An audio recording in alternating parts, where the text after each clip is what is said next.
Mike Green with SCHotline.com. Yeah. I recognize you. How you doing? Good. How are You you came doing? a long way to get more sweaty. Yeah, no, just to be here with you. Right. Now, tell me about this. Would you consider putting Ed on the presidential ticket with you? Absolutely.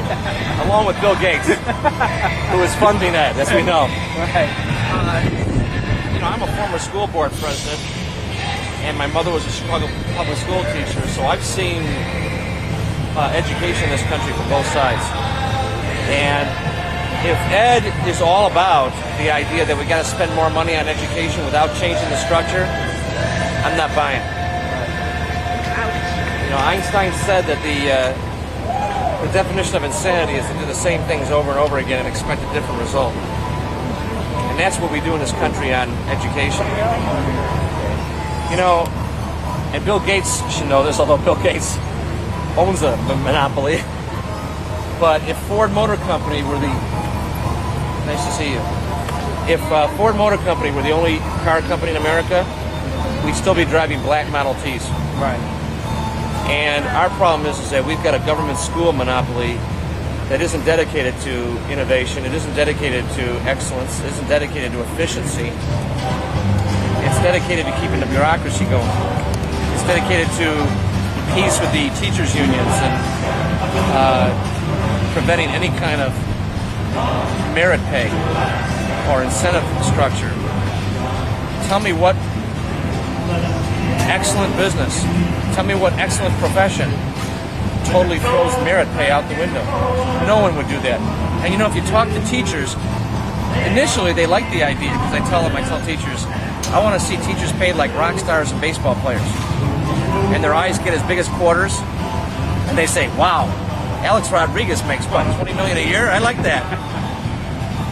But that's not what I'm talking about, obviously. I'm talking about getting them paid based on how well they do, based on a merit structure. And the reason that a lot of teachers don't like merit pay is because they live in the bureaucracy. Their boss is a bureaucrat. And what they're worried about is that their bureaucrat boss is just going to give teachers he likes extra merit pay. Because they live in that bureaucracy right now. That's what they're conditioned to. They don't have the ideas of being able to look beyond that to a structure where the person they work for is actually someone who has incentive, who actually himself or herself gets paid more money by how well that school performs. If that school principal or that boss, if you will, that teacher was on the same kind of merit pay structure, believe me, that boss would be looking to hire the very best and the most efficient teachers. And the whole system would benefit. When people hear the message that I'm bringing, there's a lot of people that like my message and they really believe it's about time for a businessman. That's what I want to say. As I said in my speech, we've had 20 years of Bushes and Clintons. Think about that. 20 years since Reagan left, and all we've had are Bushes and Clintons. And now we're staring down the muzzle at another Clinton. And it's a muzzle, let me tell you. It's a couple shots aimed straight at our head, okay? I think we can do better.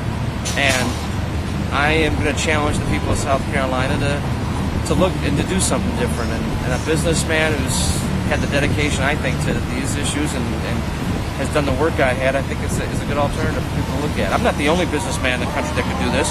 As a matter of fact, I'd love to have a lot of other businessmen take up this challenge and do what I do. You know why they won't? Because they don't want their personal life savaged by the media. Right. They also don't want to have to do the stuff that I've had to do, go out and travel around all these places. I think we got to change the way we elect people, and so that we get some good business people, some good, competent help. Well, now Mitt Romney is a professional, a successful businessman. Yeah, he is. And I like Mitt Romney. I think we could use more like him. I'd like people who are consistent. And that's the problem I have with Mitt. And I say that with all love and respect. He's a great guy. He's got a wonderful family. I wish I could trust that he would do the things he says he will do. And I don't want to say that I don't trust him. I've lived through George Bush telling me that he was going to cut spending and he didn't.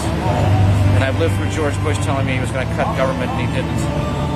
And I lived through George Bush telling me that he was going to reduce the size of government, do something about Medicare, and he signed a bill to expand Medicare, and he signed a bill to basically almost eradicate the First Amendment with McCain-Feingold. You know, I don't want that anymore.